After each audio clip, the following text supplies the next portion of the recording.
नमस्कार दोस्तों, मैं डॉक्टर आर एस मरकाम। आज इस ऐतिहासिक दौरे के एक महत्वपूर्ण पार्ट में हम लोग हैं और आप जो हमारे पीछे एक चोटी देख रहे हैं वो कोई और नहीं बल्कि ऐतिहासिक चोटी है जिसका नाम है भीमा कोरेगांव शौर्य स्तंभ। ये भीमा कोरेगांव शौर्य स्तंभ के इतिहास के बारे में बताएं उससे पहले आप लोगों ने ज़रूर सुना होगा कि 56 इंच का सीना, और 56 इंच का सीना उस इतिहास से जुड़ता है।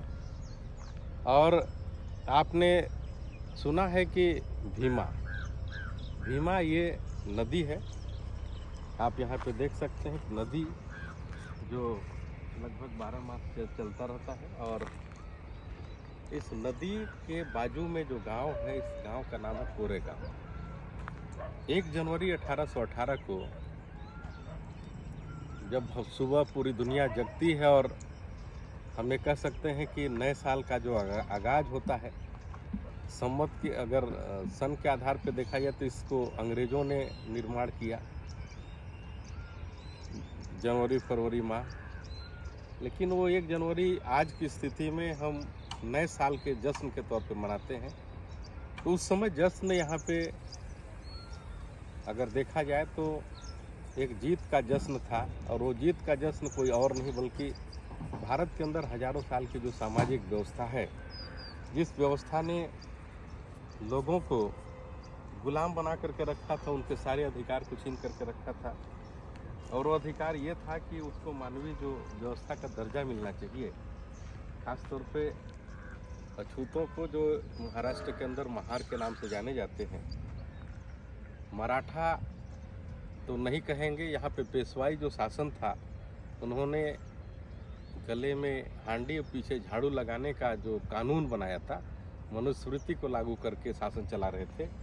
तो उसका अंत हुआ, और इस अंत में अगर देखा जाए तो बड़ी महत्वपूर्ण भूमिका मुंबई इन्फेंट्री में उस समय अगर देखा जाए तो अंग्रेज़ों का राज आ चुका था, और उन्होंने ऐतिहासिक लड़ाई लड़ी।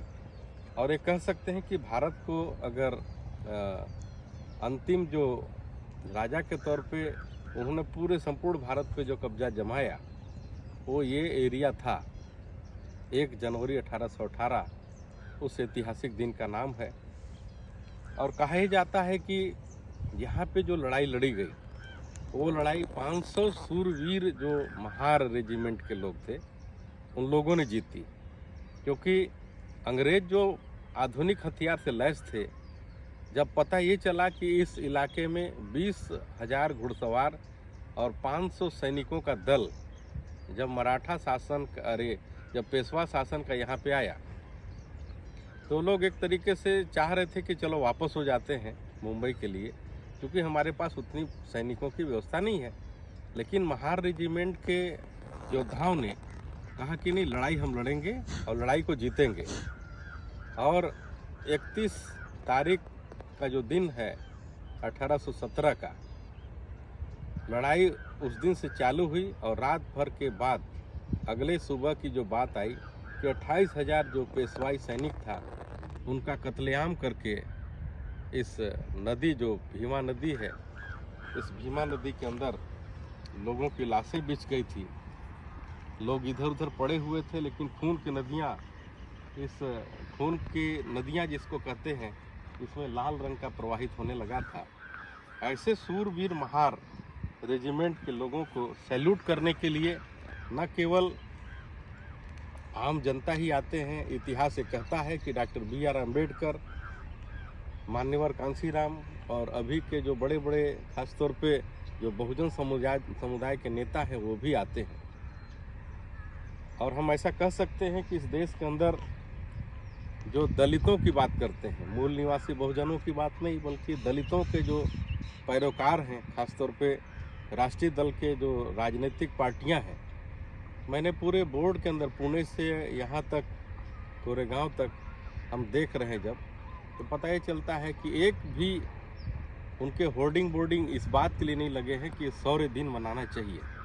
इसका ये मतलब है कि शासन सत्ता में बैठे लोग इस इतिहास को मिटाना चाहते हैं, और इतिहास की बहुत सारी चीज़ें मिट चुकी है। तो आइए हम सब मिलजुल करके इस शौर्य दिन को जो 1 तारीख का है उसे मनाएं और इस इतिहास के दिन को अमर करें और इस इतिहास से सबक सीख करके हम लोग आगे बढ़ें। धन्यवाद सर। बहुत बहुत धन्यवाद सर।